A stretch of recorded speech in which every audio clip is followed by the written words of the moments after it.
Saudara, untuk membahas atas kasus ledakan di SMA Negeri 72 Jakarta, sudah bergabung bersama kami Wakapolri periode 2013-2014 Komjen Purnawirawan Ogro Seno. Selamat malam Pak Ogro, apa kabar? Selamat malam, kabar baik, Mbak. Oke, Pak Ogro, ini kasus ini tuh melibatkan anak berhadapan dengan hukum. Nah, bagaimana metode penanganannya? Iya, cerminan kekerasan dalam kehidupan sosial masyarakat itu kan mewarnai perkembangan kejiwaan anak-anak. Ya, jadi kuncinya sebetulnya komunikasi, komunikasi dalam sekolah, komunikasi di luar sekolah, komunikasi di keluarga. Nah, komunikasi di luar sekolah itu misalnya dengan aparat dan sebagainya. Sehingga ke depan nanti, jadi harus mulai dihilangkan kesan-kesan kekerasan, kesan-kesan tampilan-tampilan kekerasan yang ada di dalam masyarakat. Sebagai contoh misalnya begini, eh, apakah ada komunikasi, ini saya kembali kacamata Polri ya, Ya. apakah ada selalu komunikasi antara aparat Polri dengan anak-anak sekolah pada saat mereka masuk atau mereka bubar dari sekolah. Sehingga kalau ada aparat polisi yang lewat mampir sebentar di situ atau kadang-kadang masuk ke sekolah memberikan sedikit arahan, ini hubungan antara guru, antara pelajar atau siswa dengan aparat keamanan ketertiban masyarakat yang mengemban tugas sebagai pelindung, pengayom, pelayan dan pemelihara Kamtimas itu tidak lagi hanya dicerminkan dengan penangkapan, penahanan, pemukulan dan kekerasan dan sebagainya. Ini mungkin harus diciptakan ke depan. Saya Oke. masih ingat dulu waktu Kapolda Metro Jaya Pak Anton Sujarwo, seorang brimob asli ya beliau. Tapi kebijakannya sangat manusia, sangat humanis. Contoh, dulu di Binmas Polda Metro Jaya itu ada satuan tugas pembinaan remaja, mahasiswa, pelajar dan pemuda. Sekarang tidak ada lagi seperti itu. Jadi mungkin Binmas karena fungsinya banyak lebih ke satpam sehingga urusan dengan remaja, mahasiswa, pelajar dan pemuda ini hilang. Ya, ke depan nanti saya berharap hal-hal seperti yang terjadi di SMA Negeri 72 Kelapa Gading Jakarta Utara ini jangan sampai terjadi lagi dengan Ya. mengefektifkan tadi. Kalau hanya dengan peraturan Mendikdasmen tadi yang sampaikan akan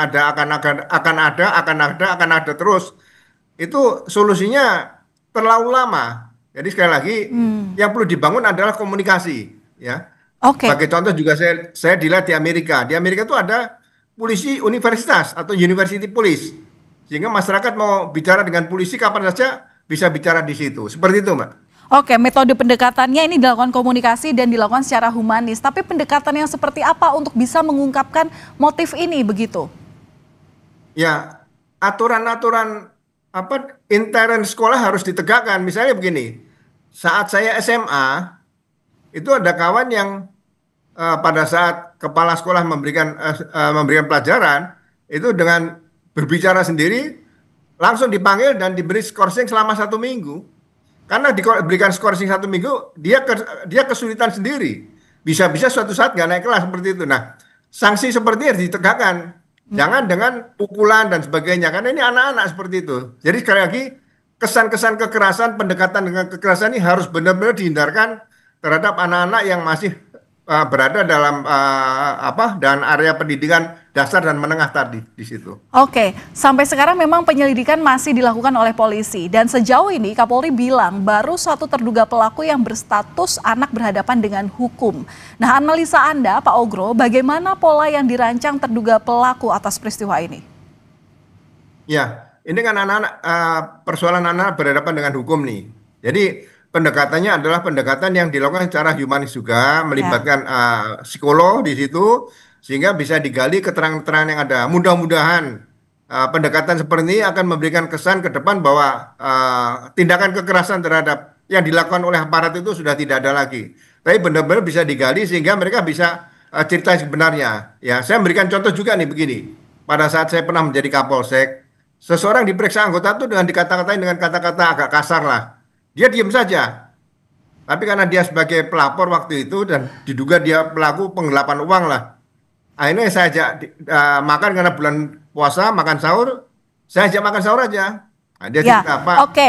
Metode pendekatan itu yang diharapkan nanti bisa dilakukan oleh polisi begitu. Tapi Ya, kalau terkait dengan peristiwa ini, Pak Ogro, analisa Anda bagaimana pola yang dirancang terduga pelaku ini? Karena kalau melihat peristiwanya ini menjadi sesuatu hal yang tak biasa begitu, bahkan dilakukan di lingkungan sekolah, bahkan ada senjata juga yang dibawa. Nah, ini bagaimana pola yang dirancang terduga pelaku dari sini? nah, ini motifnya kan belum terungkap. Pelaku masih jadi korban juga. Modus operandinya mungkin jelas tadi bawahnya beberapa gambar CCTV dan sebagainya. Sehingga motif ini harus benar-benar bisa diungkap, jangan sampai dilakukan dengan tindakan-tindakan yang akhirnya memberikan dia secara defensif tidak akan memberikan keterangan. Nah, ini harus digali sebanyak-banyaknya, jangan sampai terjadi hal ini menjadi suatu pola. Kita bisa membaca kejadian di beberapa negara di Amerika, negara bagian ya kan, penggunaan senjata api, menembak anak-anak sekolah dan sebagainya. Nah, ini justru ke depan hal-hal seperti ini diputus jangan sampai terjadi lagi di beberapa sekolah yang ada di Jakarta maupun di seluruh kota-kota di Indonesia seperti itu. Iya, kita nantikan bagaimana penyelidikan polisi karena lagi-lagi Ya. peristiwa ini harus jadi catatan supaya tidak terulang di lingkungan pendidikan lagi. Terima kasih sudah berbagi pandangan bersama kami di Kompas Malam Kompas TV. Wakapolri periode 2013-2014, Komjen Purnawirawan Ogro Seno. Salam sehat selalu, Pak Ogro. Selamat malam.